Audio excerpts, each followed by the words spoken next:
María Teresa Uribe de Hincapié, Órdenes complejos y ciudadanías mestizas. Una mirada al caso colombiano. Es un artículo. Es un artículo que hace parte de la revista Estudios Políticos, que fue una publicación de la Escuela de Estudios Políticos de la Universidad de Antioquia. La revista Estudios Políticos número 12, la de entre enero y junio de 1998, es en la que reposa el artículo de la politóloga María Teresa. El texto en el documento en físico va de las páginas 25 a la 46 y está compuesto de 9 partes, de las cuales haremos lectura ya mismo. La primera parte fue titulada por María Teresa como el crisol alquímico de la acción política. La segunda, entre republicanos y liberales, del ciudadano colectivo al ciudadano diferenciado. Tercero, el ciudadano vecino, un sujeto colectivo. Cuarto, ciudadanos diferenciados en un marco liberal. Quinto,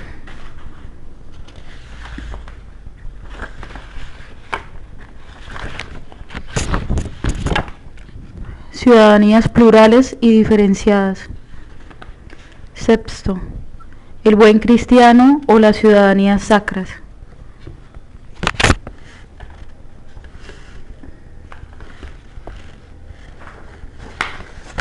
Séptimo, hacia los derechos sociales y culturales. Octavo, ciudadanías socioculturales y neocomunitarismos. Y noveno y último, las ciudadanías mestizas, entre la guerra y la paz.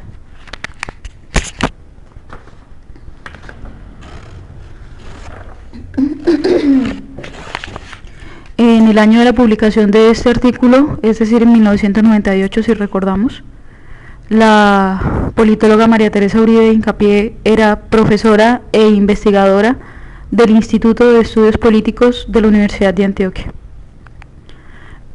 Como tengo costumbre, solamente haré lectura de los pies de página, que son una extensión explicativa del contenido grueso del texto, no ya de las citas bibliográficas a pie de página. Bien, iniciemos. Estamos en la página 25. Órdenes complejos y ciudadanías mestizas. Una mirada al caso colombiano, de María Teresa Uribe de Hincapié. Cuando de democracia y liberalismo se trata, América Latina aparece como su antítesis. La tradición de gobiernos autoritarios, las discontinuidades institucionales, las exclusiones ancestrales, la violencia cuasi permanente y la reiterada violación de los derechos humanos muestran una vida política alejada del orden cívico de la modernidad y de la plena vigencia de los derechos individuales y colectivos.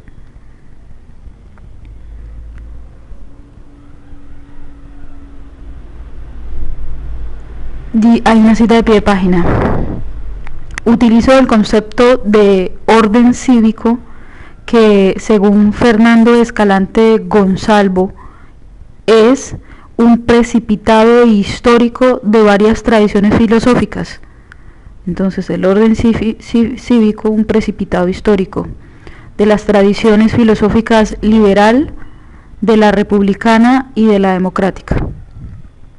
El texto del autor Fernando Escalante Gonzalvo se titula Ciudadanos Imaginarios, del año 93, del siglo pasado. Bien, fin de la cita a pie de página. La imagen de desorden, caos y fragilidad institucional, elaborada en buena parte por los propios intelectuales latinoamericanos desde el siglo XIX hasta el presente, ha servido para establecer las carencias en materia de democracia de estos países y las desventuras y frustraciones, no solo en las esferas política y ética, sino también en el mundo de la economía y la sociedad.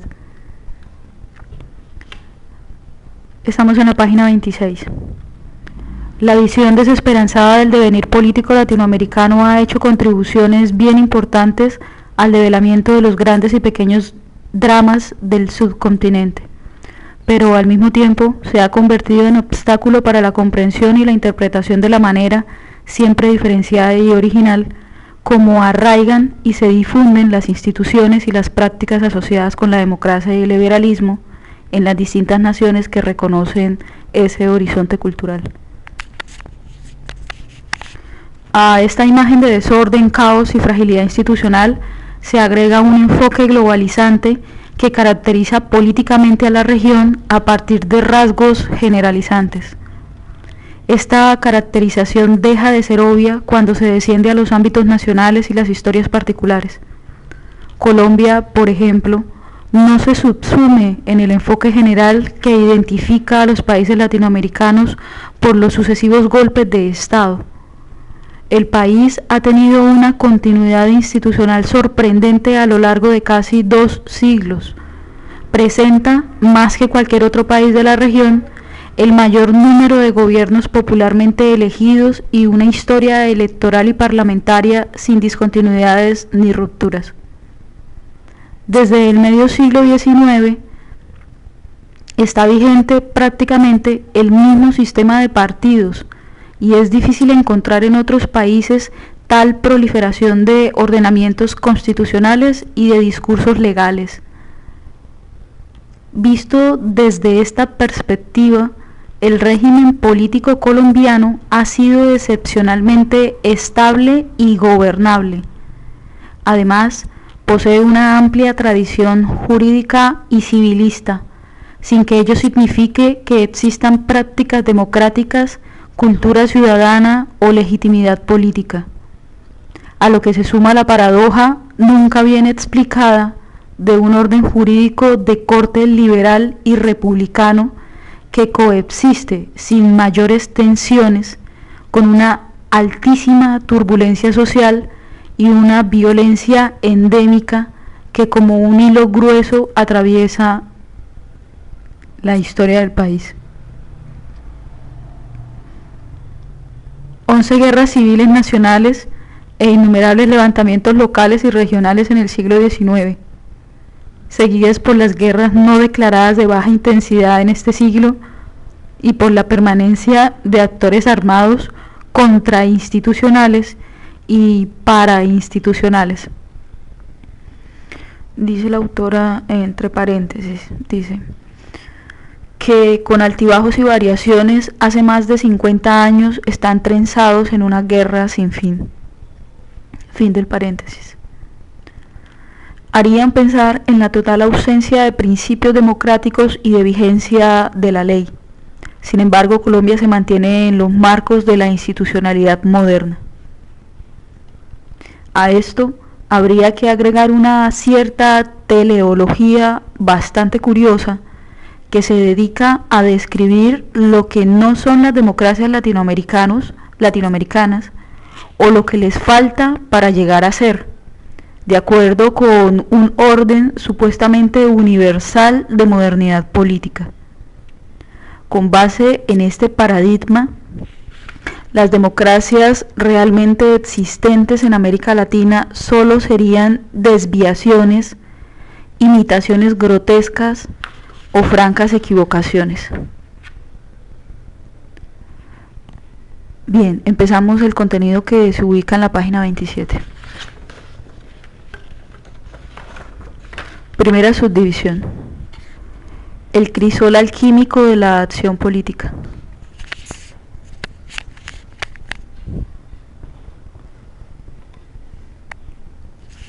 Parece más productivo entonces situarse en un registro metodológico diferente para indagar desde la historia y la cultura la manera como irrumpieron, arraigaron y difundieron las instituciones liberales modernas en sociedades concretas. El resultado del amalgamiento o la mixtura entre el orden democrático moderno, centrado en el ciudadano, la nación y la representación, y los diversos órdenes societales, étnicos o comunitarios históricamente constituidos, culturalmente cohesionados e identificados con sus tradiciones y su visión particular de vida buena, vida buena. De estos amalgamientos y mixturas, el resultado siempre inacabado y en construcción, es un orden político particular, diferente de sus orígenes, que se constituye en el crisol alquímico de la acción política.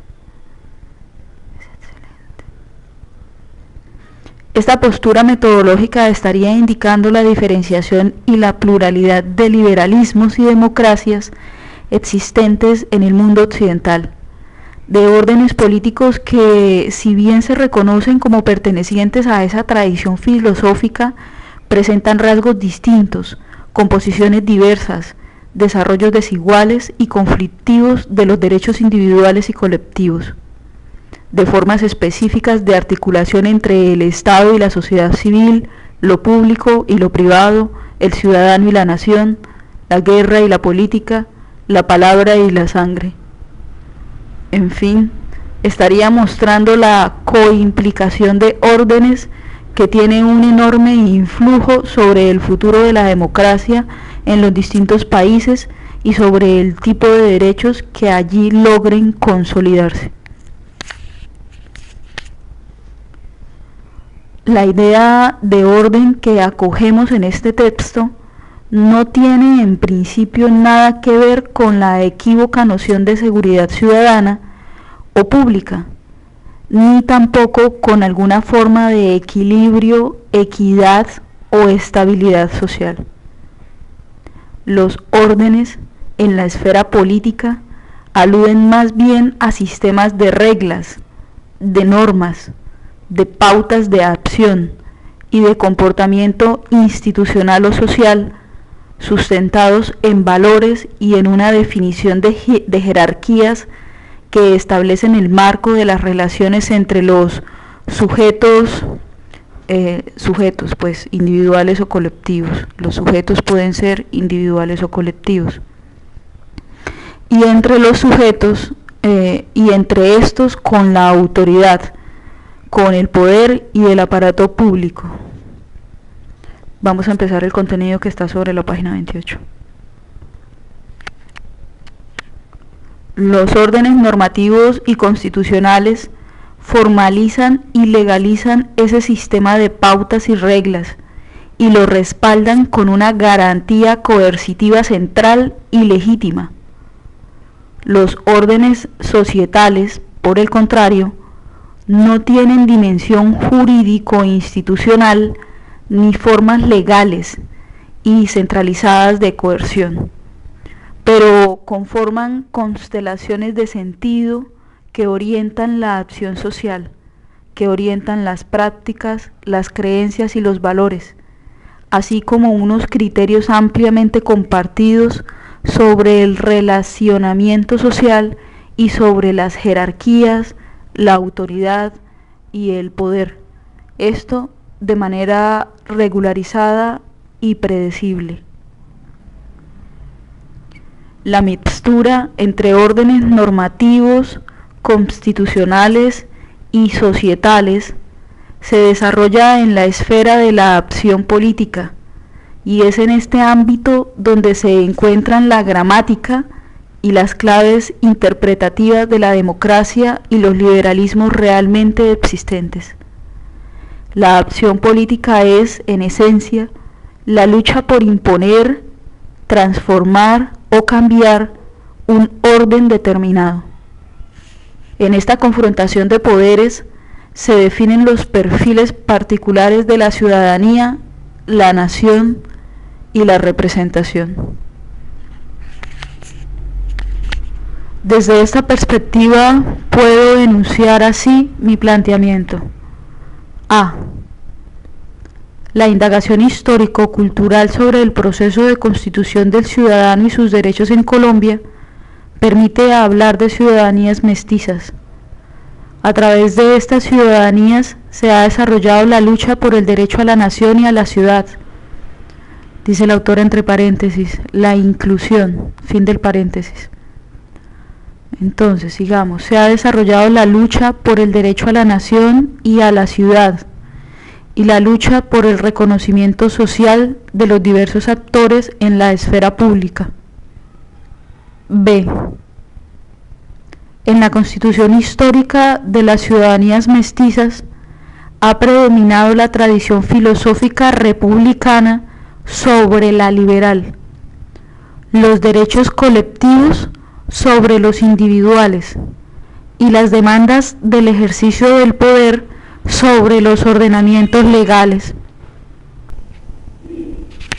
C.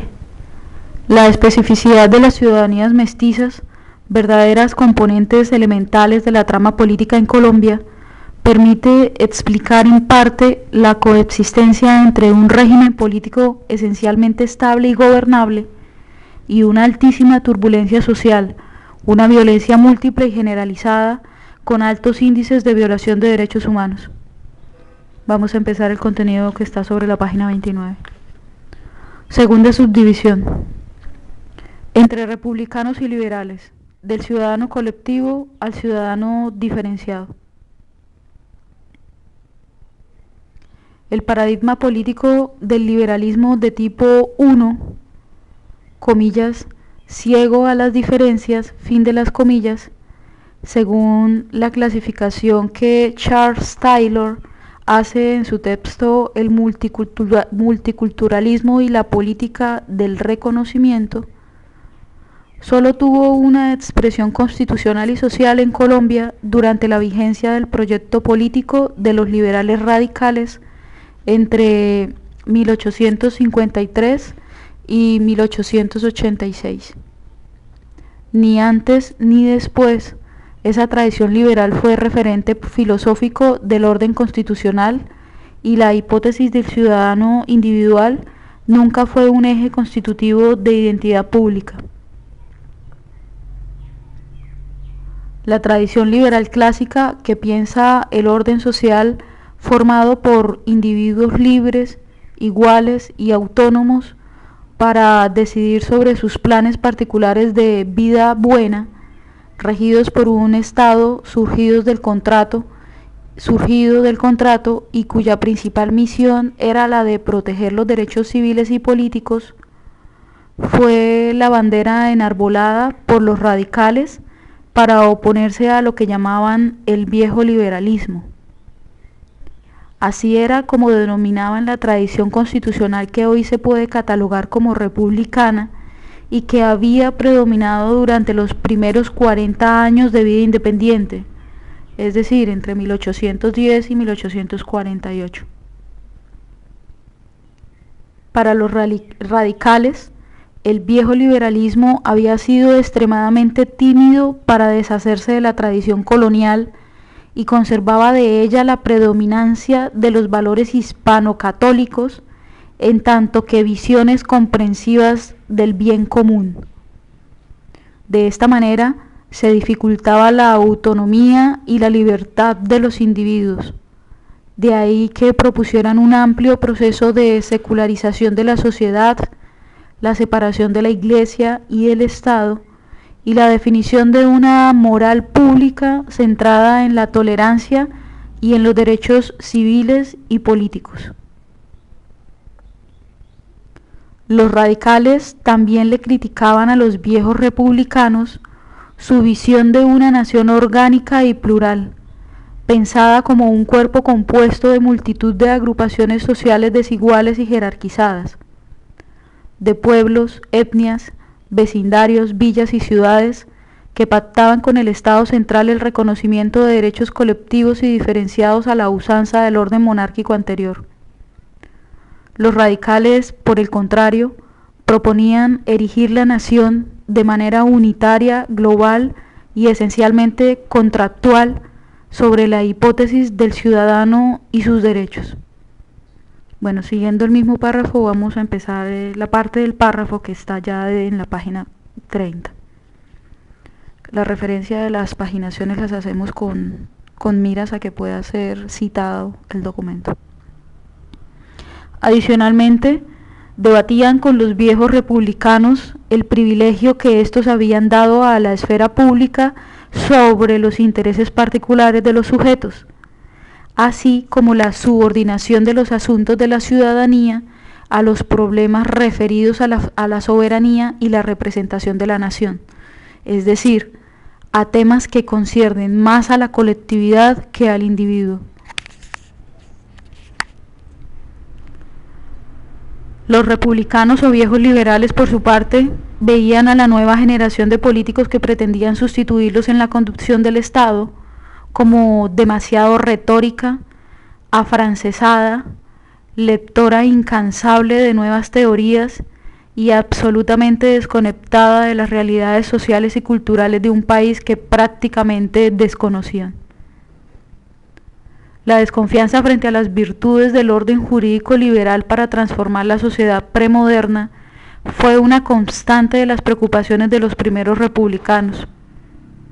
Bolívar, desde 1821, año de aprobación de la primera Constitución de la nueva República, manifestaba su desconfianza de militar frente a los intelectuales que intentaban instaurar los principios liberales del Estado moderno. Al respecto, Simón Bolívar dijo, comillas, bueno, la autora cita una carta de Simón Bolívar a Francisco de Paula Santander, que tiene fecha del 13 de junio de 1821. Bien, comillas, cita de Simón Bolívar. ¿Piensan estos caballeros que Colombia está cubierta de lanudos arropados en las chimeneas de Bogotá, Tunja o Pamplona? ¿No han echado sus miradas frente a los caribes del Orinoco, sobre los pastores del Apure, sobre los marineros de Maracaibo, sobre los bogas del Magdalena, sobre los bandidos del Patía, sobre los indómitos pastusos, sobre los guajivos del Casanare y sobre todas esas hordas salvajes de África y América que como gamos recorren las soledades de Colombia? Más adelante, puntos suspensivos, sigamos con la cita de Bolívar. Esos legisladores más ignorantes que malos y más presuntuosos que ambiciosos nos van a conducir a la anarquía, después a la tiranía y siempre a la ruina. Lo que pretenden es edificar sobre una base gótica un edificio griego al borde del cráter de un volcán. Fin de las comillas. Sigamos con María Teresa. En igual sentido se manifestaba don Andrés Bello, otro republicano distinguido, quien se dolía del carácter artificioso y poco realista de las constituciones liberales en los contextos sociales tan diversos y fragmentados de los países latinoamericanos. Decía Bello lo siguiente, comillas, en su texto Constituciones. El texto constitucional puede no ser más que una hoja ligera que nada a flor de agua sobre el torrente revolucionario y al fin se hunde en él. Fin de las comillas. Vamos a empezar el contenido que está sobre la página 31. Las divergencias entre los viejos liberales o republicanos y los radicales no se referían a posturas ideológicas dispares, pues para unos y otros el propósito era fundar la nación y el Estado moderno.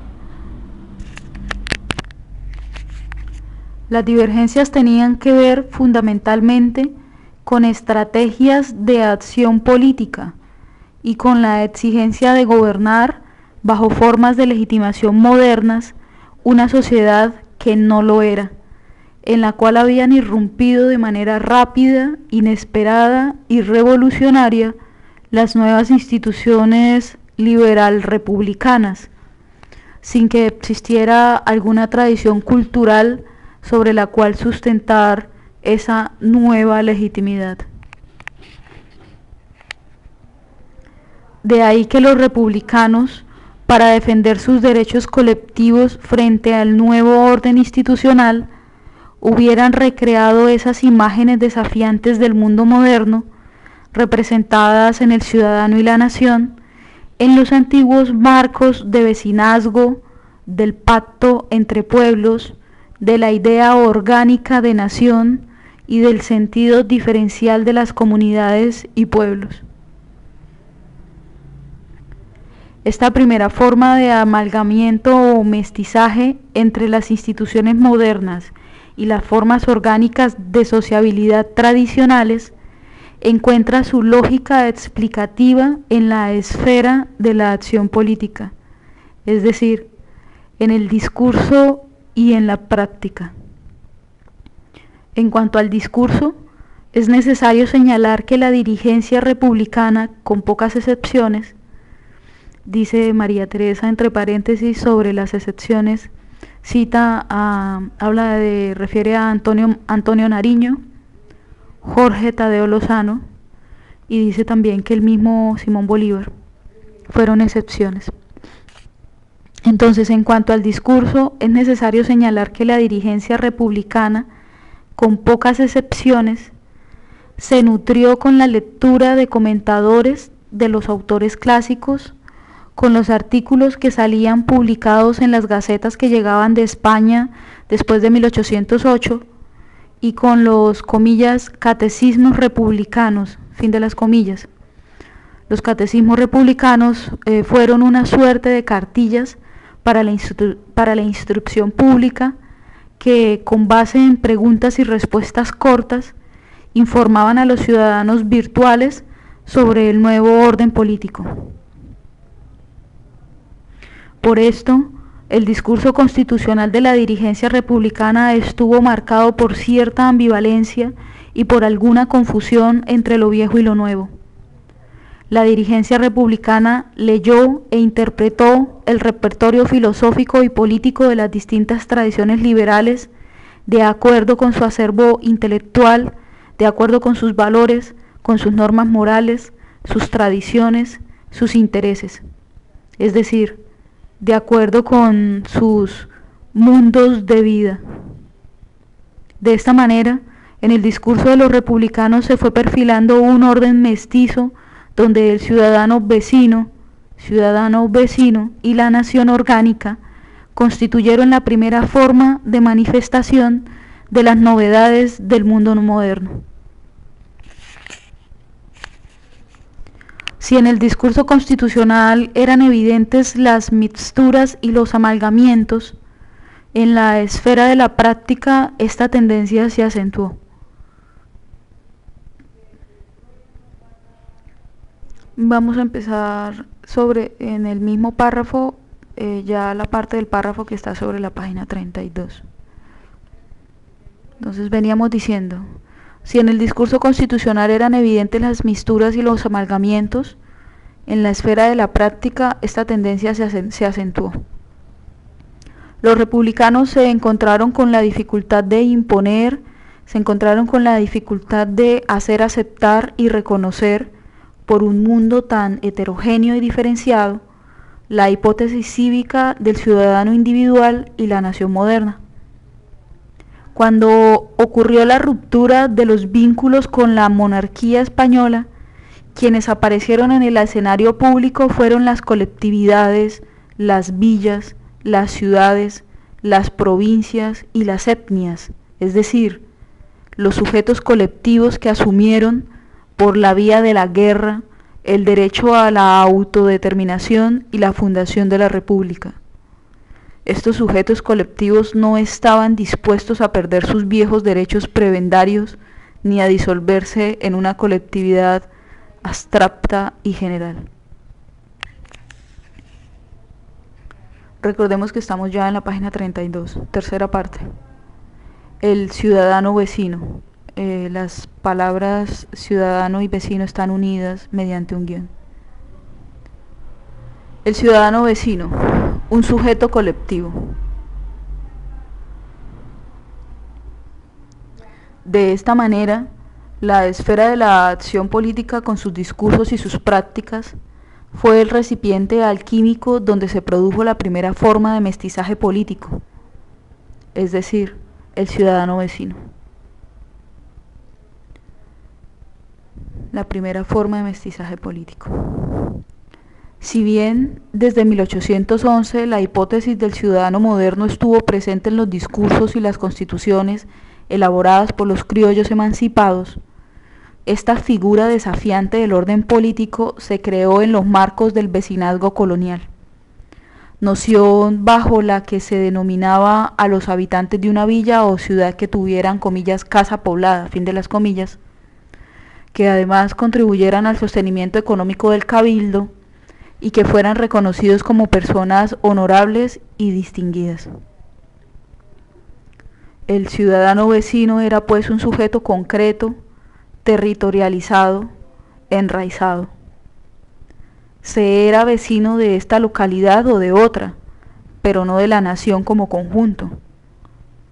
Esto presentaba una imagen profundamente diferenciada del nuevo sujeto de la política, en tanto que no existía un estatuto general de vecinazgo y esta condición dependía de los fueros y privilegios de la comunidad a la que perteneciera. El vecino era, además, un sujeto reconocido, perteneciente a un colectivo determinado, a una villa, a una ciudad o comunidad, y en esa pertenencia basaba su identidad y su sentido del honor y de la virtud. Estas características en conjunto se oponían de hecho a aquellos atributos que definían al ciudadano moderno, es decir, atributos que definen al ciudadano moderno, es decir, la universalidad, la individualidad, la igualdad y la abstracción. Bueno, aquí hay una cita que yo quiero hacer. Después de terminar esta explicación, María dice que se pueden referir a un texto de ella misma en donde explaya esas nociones. El texto de María fue publicado en el 96 en la misma revista de Estudios Políticos. Estos artículos se encuentran en internet. Se pueden acceder a través de internet. El texto que ella refiere se titula El proceso histórico de la configuración de la ciudadanía. Ya, bien, fin de la cita de pie de página. Sigamos. Bueno, vamos a pasar ahora al contenido de la página 32. Estamos sobre la misma tercera parte del ciudadano vecino. Para que un sujeto individual lograra la condición de ciudadano debía tener previamente la condición de vecino, es decir, se le exigía pertenecer a una comunidad local, a ser parte de un todo orgánico, cohesionado en torno a las identidades culturales, afectivas, parentales, étnicas o referidas a lealtades de corte tradicional, no necesariamente identificadas en torno a referentes políticos. De esta manera, las distinciones republicanas entre las esferas pública y privada quedaban diluidas en la práctica. El ciudadano vecino tenía un claro sentido colectivo, y en esta figura predominaba un doble referente comunitario. El primer referente comunitario, pues entre el sujeto individual y el Estado existían las comunidades, cuerpos intermedios muy diferenciados. La pertenencia a estas, en calidad de vecino, era lo que convertía a un sujeto individual en ciudadano. Segundo referente comunitario. El segundo referente comunitario tiene que ver con que las formas predominantes de identidad eran culturales. No se pertenecía a una nación, que era solo un referente abstracto, sino a un colectivo histórico con fuerte arraigo en el pasado, a un cuerpo preexistente de carácter estamental, corporativo o territorial. No pertenecer a una comunidad significaba en la práctica estar por fuera de la sociedad, estar por fuera de la sociedad.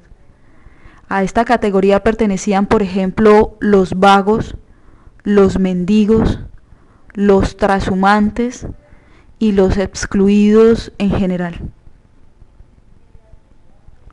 El significado de esta situación es que, si bien en las definiciones constitucionales de los viejos liberales o republicanos, el individuo sería el sujeto de los derechos políticos y civiles, el mestizaje entre ciudadano y vecino convertía en la práctica a las comunidades en la fuente de los derechos.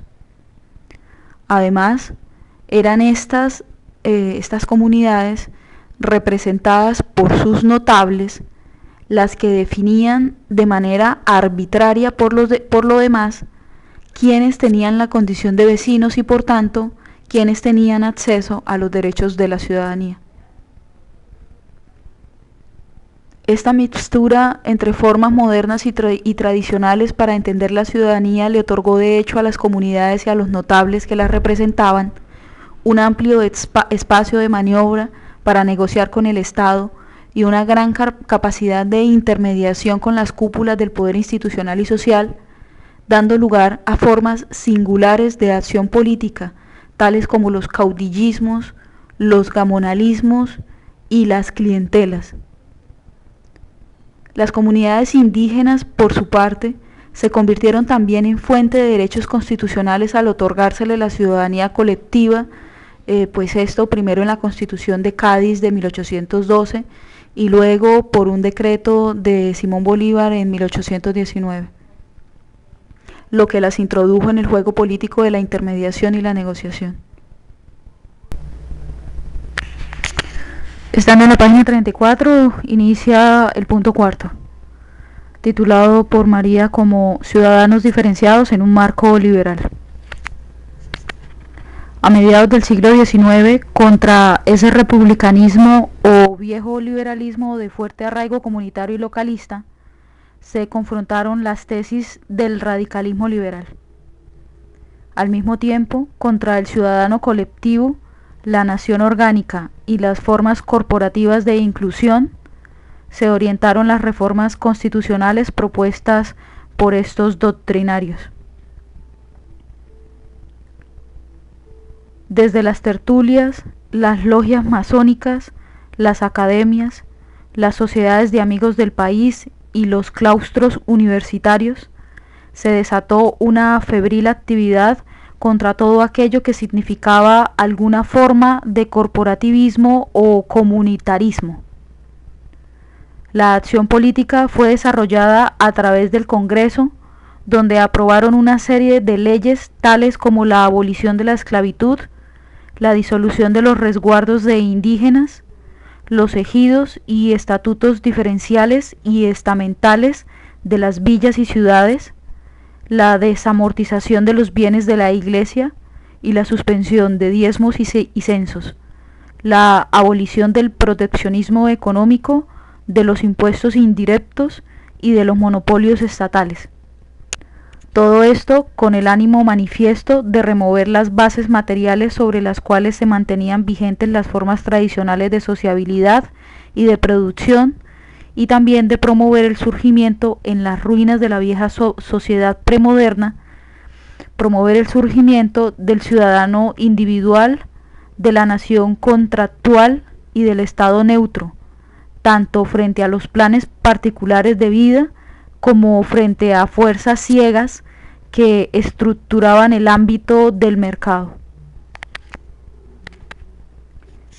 La ciudadanía individual moderna constituía para los radicales la estrategia de inclusión en el corpus de la nación y de la democracia, de todos aquellos sujetos descorporativizados de sus mundos comunitarios.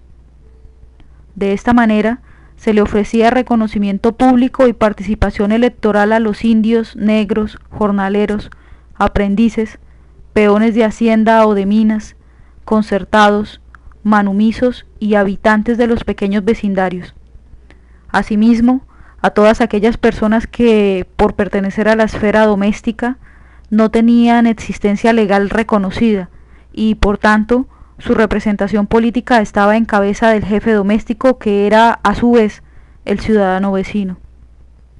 A todos ellos se les ofrecía la posibilidad de convertirse en sujetos libres e iguales, con derecho universal al voto, que en adelante sería directo, secreto y sin restricciones por la índole económica o social del ciudadano. Vamos a empezar el contenido que está sobre la página 35, siguiendo en el mismo punto cuarto.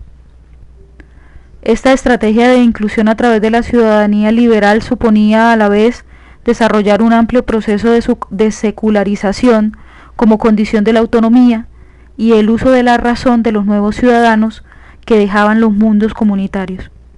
Esta secularización se refería no solo a las creencias religiosas, sino también a otras sacralidades, las de la raza, la historia colectivamente vivida, el pasado, la tradición, los arraigos y todas aquellas dimensiones que trascendían al individuo y lo mantenían atado al colectivo por fuertes lazos culturales. La propuesta doctrinaria de los radicales provocó fuertes reacciones, acentuó los procesos de descorporativización e individuación y logró la difusión de su ideario en las capas medias e intelectuales, dejando su impronta en los corpus constitucionales de 1851, 1853, 1858 y 1863.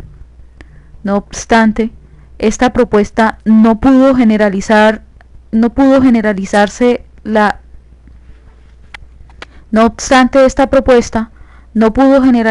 la aceptación y el acogimiento de la hipótesis cívica del ciudadano individual. De esta manera, la dirigencia radical en el poder, agobiada por las demandas de gobernabilidad y en una situación de guerra civil cuasi permanente, se vio en la necesidad de hacer tratos, acuerdos de contingencia, negociaciones pragmáticas y poco ortodoxas. Las negociaciones fueron no solo con los localismos dominantes y sus representantes, sino también con estamentos y grupos sociales poderosos como la jerarquía eclesiástica, el ejército, los terratenientes y los rematadores de rentas del Estado, que veían amenazado el fundamento de su control social y su dominación política por el avance triunfal del ciudadano individual y sus derechos. Ante la dificultad de imponer el orden liberal moderno en un territorio vasto, fragmentado, profundamente diferenciado y controlado localmente por gamonales, caciques y clientelas, la estrategia política adoptada por el radicalismo en el poder fue la de descentralizar los problemas y particularizar las soluciones. Se adoptó de manera paulatina un régimen político federal que dejaba en manos de los poderes locales y regionales la decisión de todos aquellos asuntos que no podían resolver de igual manera para toda la nación.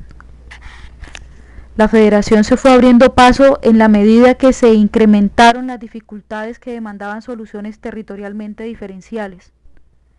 El itinerario hacia esta forma de régimen político se inició con la aprobación de una tímida ley de descentralización de rentas y gastos en 1851. Continuó con la reforma constitucional de 1853, que otorgaba a las 32 provincias la facultad de elaborar sus propias constituciones. Siguió con la adopción formal del régimen federal en 1858, que le permitió a los 9 estados en los cuales se fungieron aquellas, les permitió contar con estatutos propios y diferentes. Finalizó con la consagración de la soberanía absoluta de los estados en 1863, unidos solamente por un pacto confederativo bastante frágil, que otorgaba a las élites regionales una autonomía prácticamente ilimitada para manejar sus asuntos públicos. La estrategia confederativa acentuó de manera dramática la fragmentación y la diferenciación de la nación y la ciudadanía.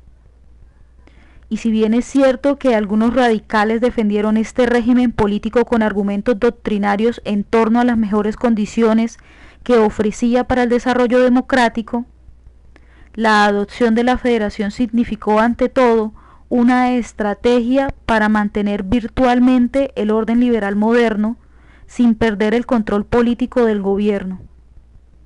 De nuevo, en el terreno de la acción política se fundían y amalgamaban las ciudadanías mestizas.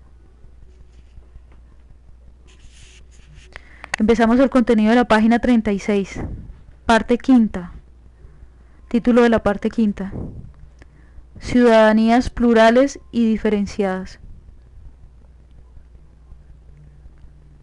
El modelo confederativo adoptado por los liberales radicales le permitió a los estados regionales definir soberanamente el alcance y la profundidad de los derechos civiles y políticos, la fijación de los umbrales de inclusión y exclusión, la composición de sus cuerpos de representación y elección, y, sobre todo, los asuntos pertinentes a la administración de sus territorios. Esto proyectaba una imagen de ciudadanía plural, diferenciada y profundamente enraizada con los poderes regionales. De esta manera, la ciudadanía cambiaba drásticamente a lo largo de todo el territorio de la nación. Donde predominó la influencia de los radicales, se dio el más amplio desarrollo de las ciudadanías modernas: unificación de derechos civiles y políticos, voto universal, secreto y directo, ausencia de la autoridad pública en la vida privada de los individuos, libre juego de las fuerzas del mercado y secularización del ámbito público. En los espacios no controlados por el radicalismo o espacios de fuerte presencia conservadora, se mantuvieron separados los derechos civiles de los políticos y se restringieron estos últimos a un círculo pequeño de electores y elegibles. Se mantuvo además una esfera estatal con bastante injerencia en el disciplinamiento social y la predominancia de las formas vecinales y corporativas en la conformación de lo social y en la acción política.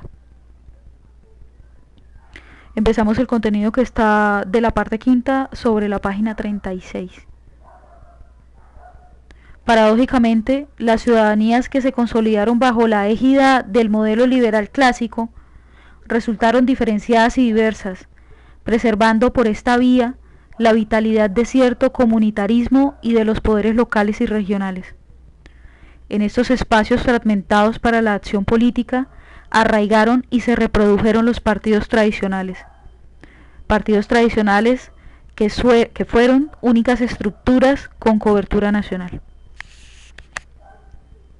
Punto sexto: el buen cristiano o las ciudadanías sacras. Recordemos que estamos sobre la página 37.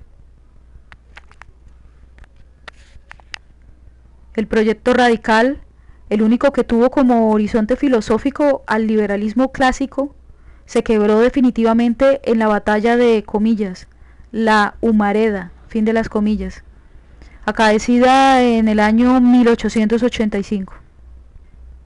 En tal batalla, los radicales sufrieron una derrota militar y política que le abrió el espacio al proyecto de la regeneración y a la Constitución de 1886 de esencia autoritaria y confesional.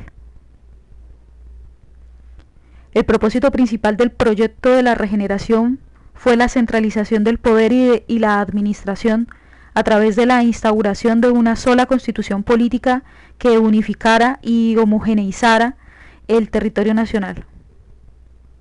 En este propósito se diseñaron modelos normativos y legales únicos para todos los ciudadanos de la nación, mediante la adopción de un régimen político centralizado, presidencialista, unitario y confesional. De esta manera se nacionalizó la figura del ciudadano, poniendo fin a las diferenciaciones y los particularismos del régimen federal.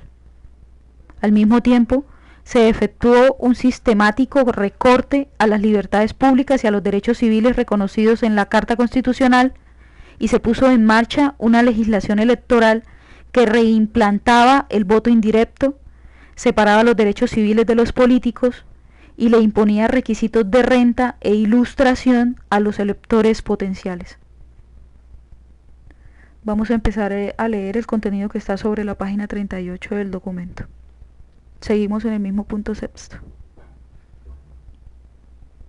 Además, la Constitución de 1886 consagró la figura del estado de sitio, que permitía la suspensión de los derechos ciudadanos cuando, a juicio del Ejecutivo Nacional, el orden público estuviese turbado.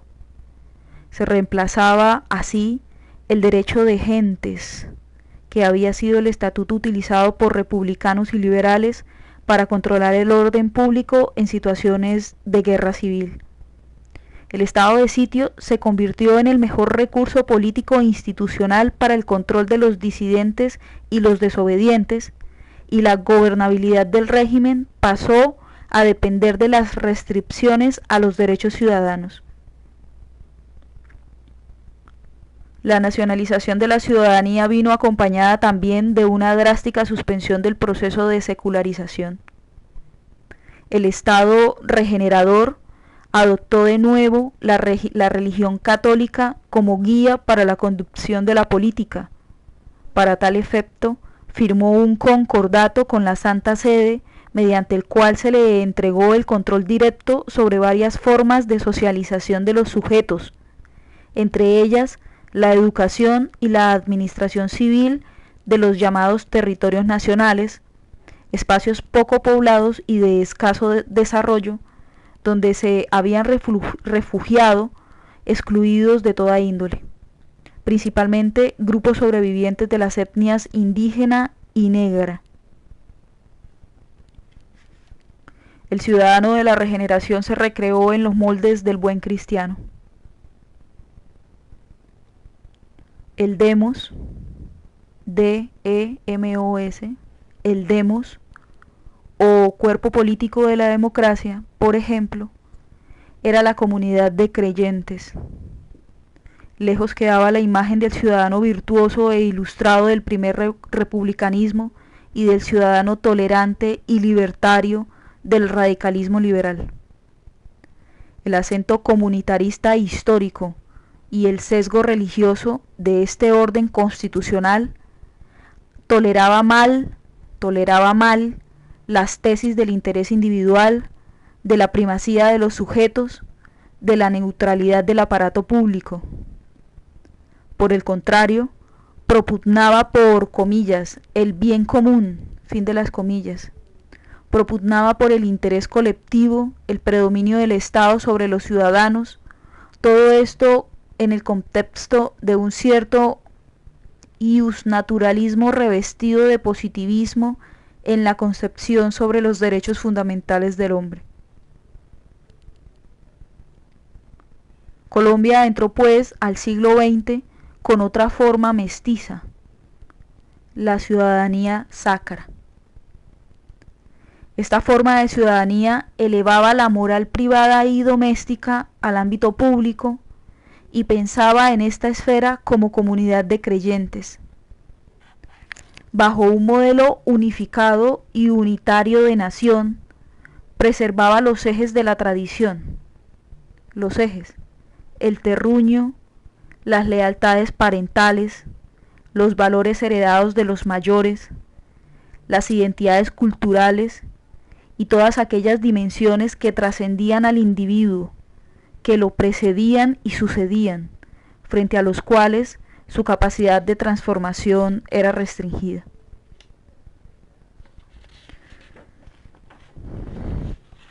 Vamos a empezar el contenido que está sobre la página 39.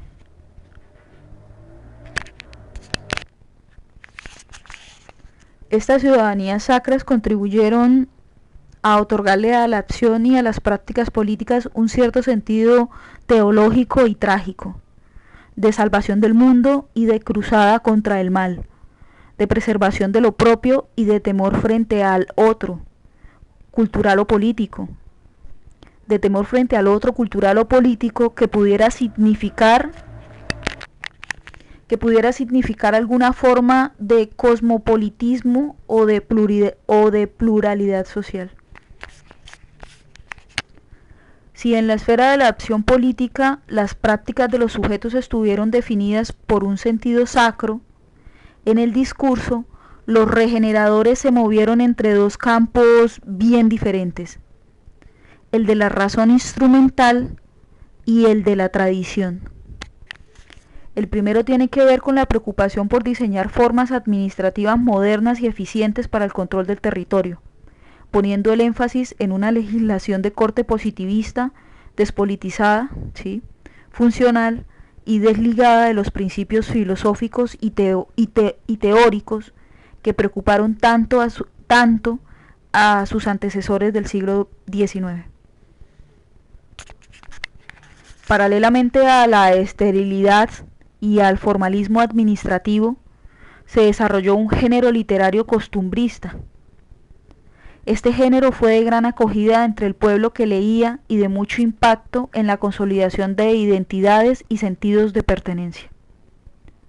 Los relatos memoriales de raza y terruño, de patria y de gesta, contribuyeron a definir supuestos rasgos sustantivos y permanentes de las gentes que se identificaban con esas imágenes y referentes simbólicos. Estos relatos memoriales no se referían a una supuesta cultura nacional, sino a los modos colectivos de ser de las regiones, de las localidades y las aldeas, que encontraban en tales relatos el sentido de sus órdenes societales, de sus prácticas, valores y creencias, reforzándose en ellas y en las diferencias con los extraños. El relato memorial de la nación no existía, porque a pesar de los esfuerzos de los gobiernos por crearla y de los historiadores por imaginarla, esta no era visible como entidad culturalmente integrada y socialmente cohesionada. No obstante, en estos relatos cabe una cierta, comillas, invención de la tradición, fin de las comillas. Ellos cumplieron la tarea de revitalizarla, de sacralizarla, de otorgarle contenidos sustantivos fijos. Contribuyeron a mantener vivos los sentidos de pertenencia a un colectivo histórico determinado. De esta manera, en la esfera de la acción política, marcada por una práctica teológica y un discurso exaltador de la tradición, se configuraron ciudadanías mestizas, sacralizadas, que preservaron los derechos colectivos y la diferenciación política territorial. Estoy sobre la página 40. Punto séptimo. Hacia los derechos sociales y culturales. Las ciudadanías mestizas fueron doblemente sacralizadas por la religión y la tradición.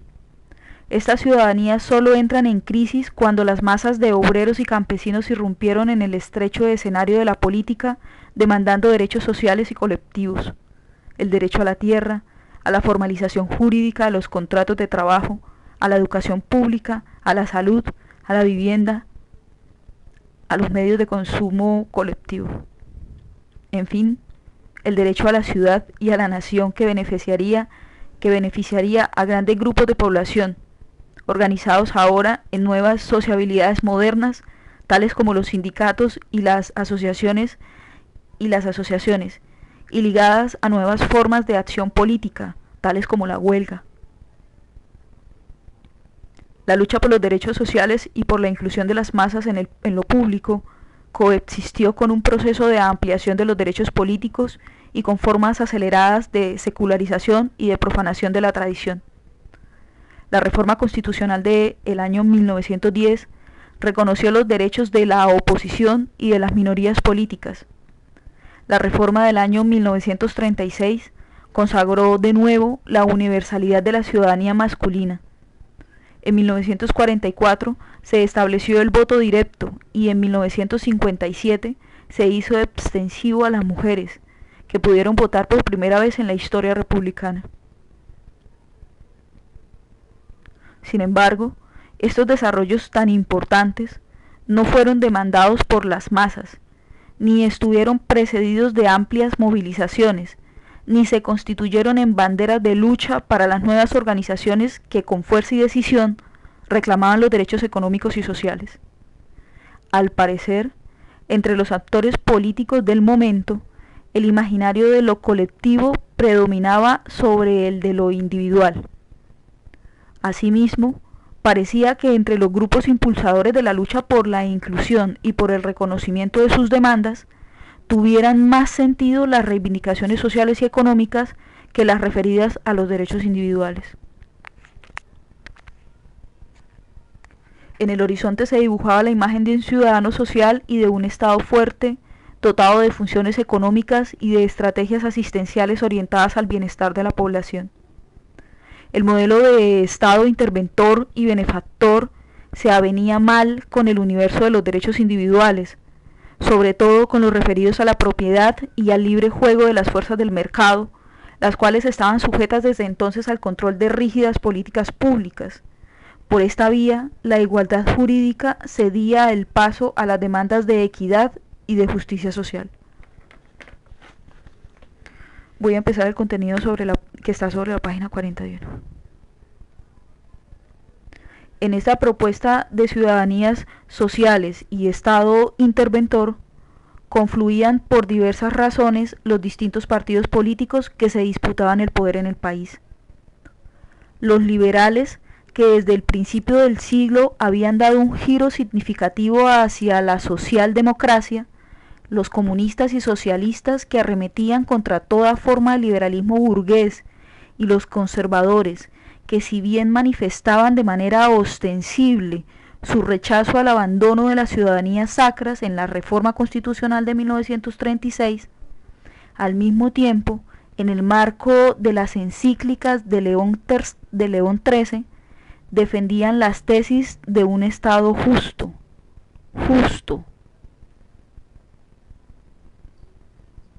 Los procesos de industrialización y urbanización vividos en el país desde el decenio de 1930 contribuyeron a disolver las sociabilidades tradicionales, los arraigos localistas y los viejos comunitarismos. Sin embargo, no trajeron aparejada la consolidación del modelo cívico, ni el orden político centrado en el individuo. Por el contrario, le abrieron la puerta a formas corporativas y asociativas de tipo moderno, tales como los sindicatos y las organizaciones campesinas e indígenas.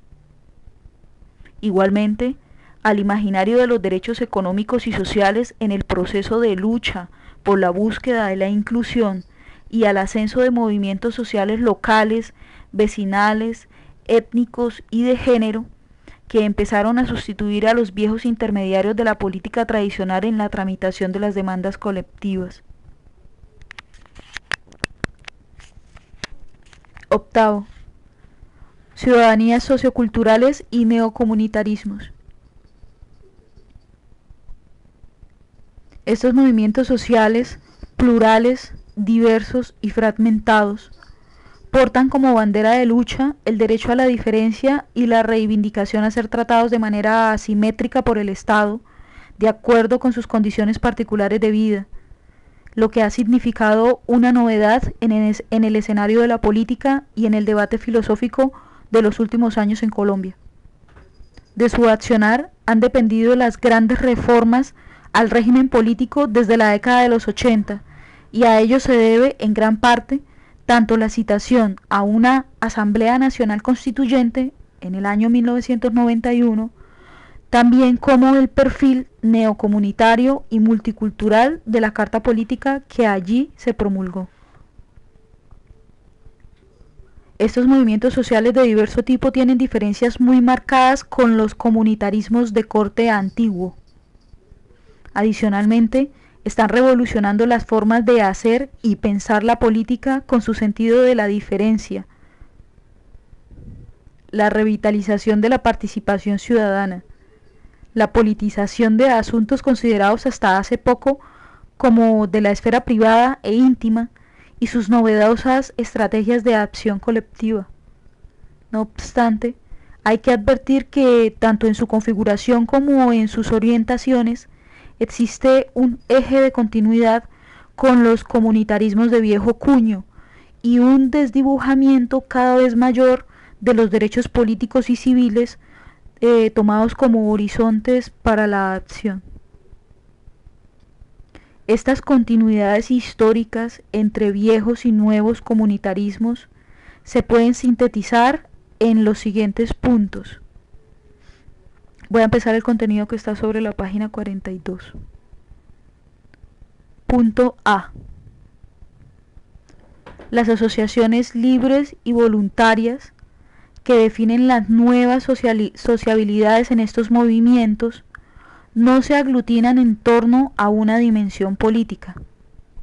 Por el contrario, siguen patrones de identidad cultural o social. Los movimientos sociales se reúnen en torno a una condición de género o de edad. Por ejemplo, las mujeres, los jóvenes, los ancianos, los homosexuales. O en torno a una pertenencia étnica, negros e indios. En torno a una situación de necesidad, por ejemplo, los pobladores urbanos, los vecindarios, los colonos y campesinos. O se estructuran en torno a valores universales en riesgo, tales como la paz, la naturaleza o los derechos humanos. Estas identidades de fuerte arraigo social y cultural no permiten el establecimiento de vínculos cívicos con el conjunto de la sociedad y proyectan una imagen restringida de la política que se limita al logro de sus objetivos específicos y fragmentados. B. Las pautas de acción de los neocomunitarismos se definen más por el movimiento que por la estructura. Presentan altos grados de flexibilidad y de regulación y se mueven preferencialmente en la definición de políticas sectoriales que no comprometen al sistema de dominación en su conjunto ni a la orientación ideológica de los gobiernos. C. Los movimientos sociales del presente, como los comunitarismos del pasado, no tienen en principio una propuesta sustitutiva al régimen político. Tienen más bien un interés por lograr reconocimiento diferencial y por conquistar o mantener ventajas comparativas de grupo. D.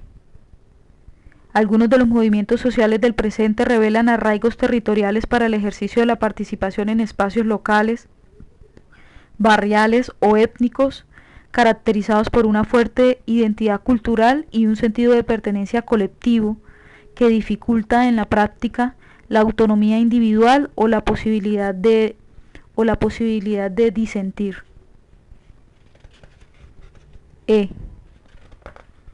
Finalmente, valdría la pena mostrar que los neocomunitarismos modernos comparten con los antiguos una visión pactista, de pacto, pactista y orgánica de la nación y del Estado, en tanto que hacen referencia a comunidades y colectivos diversos, heterogéneos, que se sienten diferentes entre sí, reivindicando ese estatuto. Es precisamente en la reivindicación de esa diferencia desde donde proponen pactos particulares con el Estado, cabeza central que debería manejar una relación asimétrica y diferencial con diversas agrupaciones y con agendas particularizadas. Estoy iniciando el contenido de la página 43. En suma, las nuevas ciudadanías socioculturales institucionalizadas por la Carta de 1991 han acentuado la hipótesis comunitaria, han mantenido a los sujetos colectivos y a sus derechos como componentes elementales del orden político, han revitalizado la participación social y el reconocimiento de las diferencias, y como efecto no buscado, han contribuido a acentuar el déficit histórico de los derechos civiles y políticos. El desarrollo desigual y conflictivo de los derechos en Colombia ha favorecido los derechos de orden colectivo. Estos, históricamente, han sido un referente para la acción política. En torno a ellos se ha escenificado la lucha por la inclusión, el reconocimiento y el derecho a la nación y a la ciudad. En este sentido, los derechos colectivos han constituido referentes de identidad y una amplísima movilización social los ha demandado en los distintos momentos de la vida nacional. De esta manera, los derechos colectivos han pasado a formar parte de la cultura política, de la tradición histórica del pueblo colombiano, del repertorio estratégico para la acción pública. Hacen parte del imaginario colectivo sobre la manera de proceder en situaciones diversas y se han constituido en una suerte de guía o de camino para la acción política. Algo contrario ocurre con la hipótesis del ciudadano individual que existe en el orden constitucional y en el sistema político, y desde hace casi 200 años rige las instituciones de la democracia moderna. Sin embargo, la ciudadanía liberal no hace parte de la cultura política, no es una guía para la acción colectiva, ni convoca la movilización de la población en torno a ella. Esa suerte de desdibujamiento del ciudadano individual y sus derechos no ha permitido el desarrollo de nexos o lazos propiamente políticos entre los sujetos.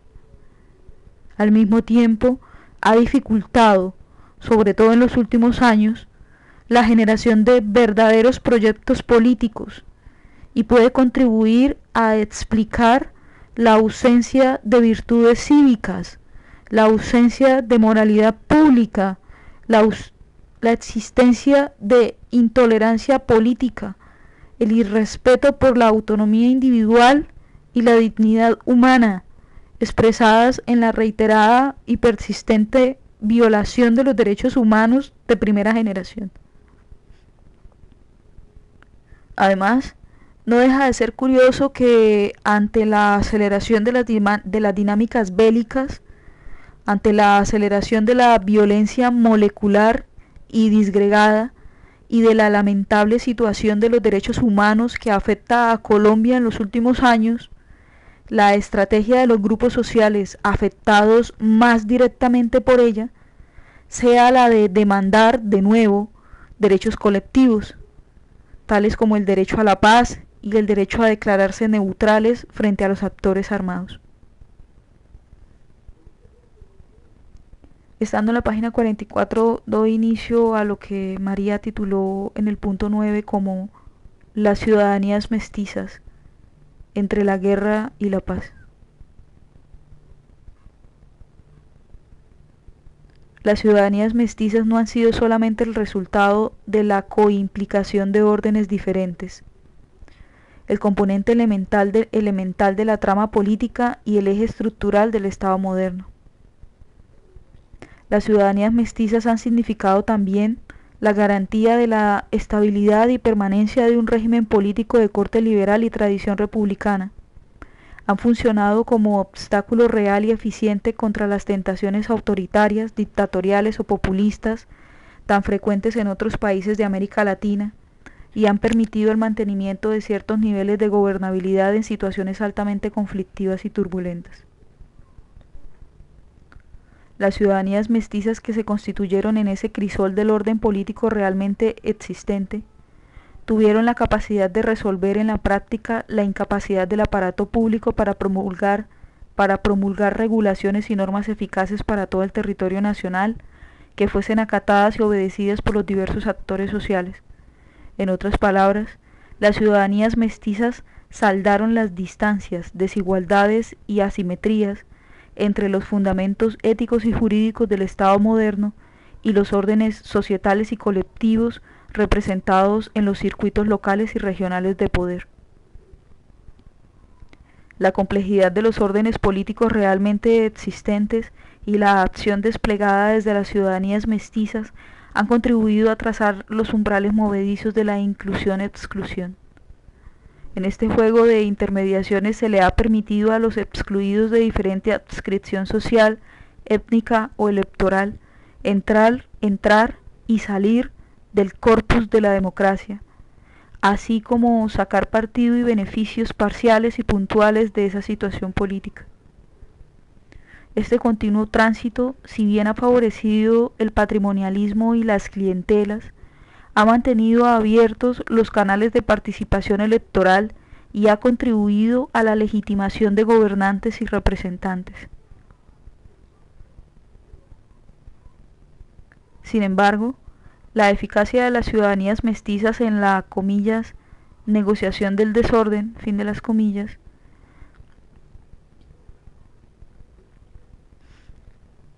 esa eficacia no se logró en una esfera política pacificada y desarmada, como diría Norbert Elias. Tal negociación ha sido posible en un contexto con altísimos contenidos de violencia institucional y social. De ahí que las ciudadanías mestizas expresen también otras coimplicaciones o mixturas entre la guerra y la política, entre la violencia y la ley, entre la palabra y la sangre.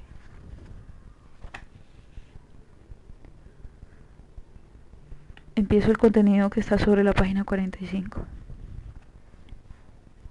Las ciudadanías mestizas se constituyeron y desarrollaron en el marco de las, comillas, guerras por el orden, fin de las comillas.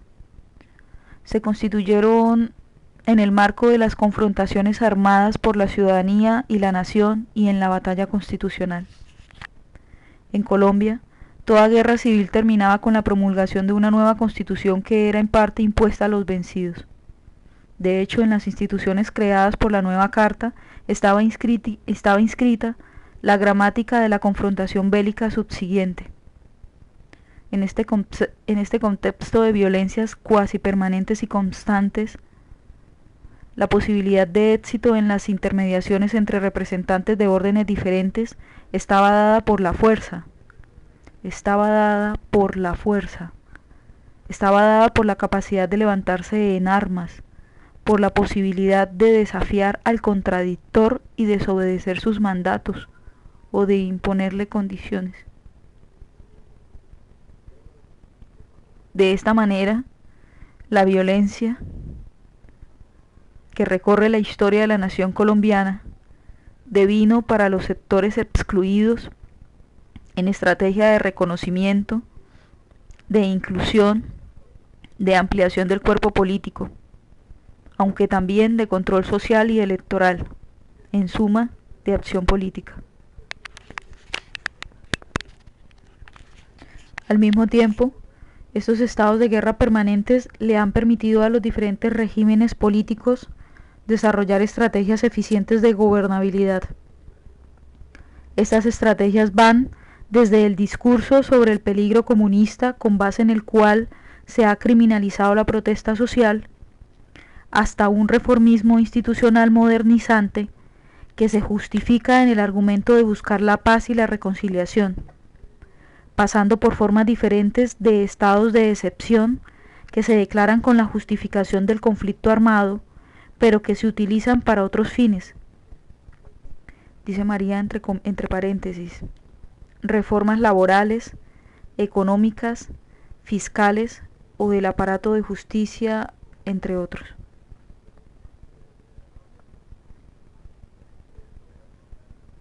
Las diferentes formas de ciudadanía mestiza se han forjado, pues, en el universo de la coimplicación entre la guerra y la política. La acción política no se limita al discurso y a la práctica. La acción política también entraña la fuerza, entraña la sangre, la guerra, las entraña como estrategias bastante socorridas para trazar umbrales de exclusión e inclusión, y para ampliar o restringir el derecho a la nación y a la ciudadanía.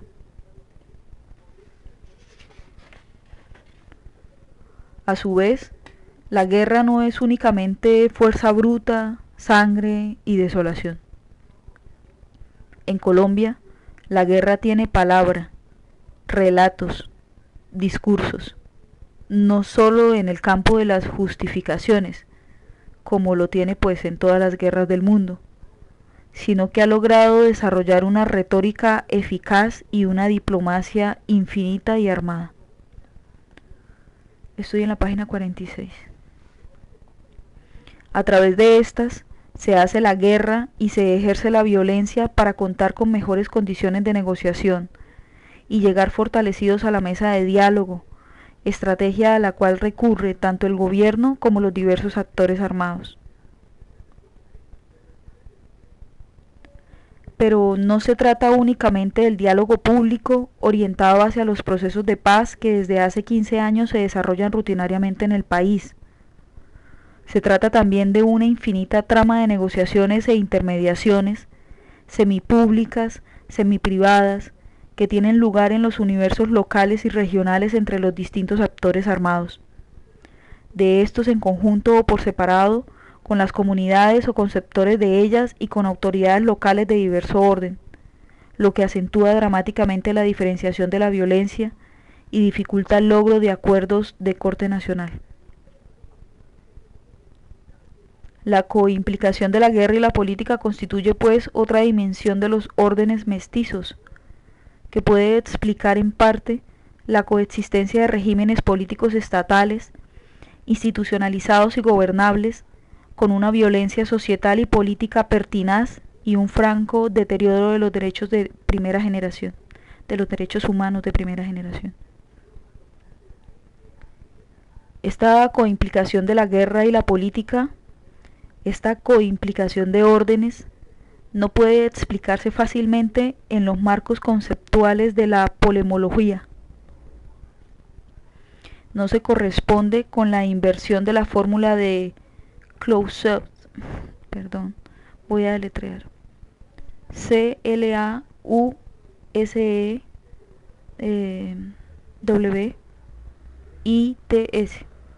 se leería desde el español. Clausewitz no se corresponde con la inversión de la fórmula de Clausewitz, según la cual la política es la guerra continuada, pero por otros medios, por ese otro medio. Ni con la relación amigo-enemigo de que habla Carl Schmitt, y menos aún con las tesis de la violencia simbólica que estaría en el origen de toda forma institucional y legal. Se trata, por el contrario, de un orden complejo, donde la guerra y la política están imbricadas de tal manera que no es posible distinguir instancias, no es posible distinguir separaciones, sustituciones o inversiones, y cuyas dinámicas constituyen la trama sociopolítica en la que se han constituido las diversas formas de ciudadanía mestizas en Colombia. Estando en la página 46, finaliza el documento de la politóloga, de la socióloga María Teresa Uribe de Hincapié. El texto fue nombrado por su autora como Órdenes complejos y ciudadanías mestizas, una mirada al caso colombiano. Gracias.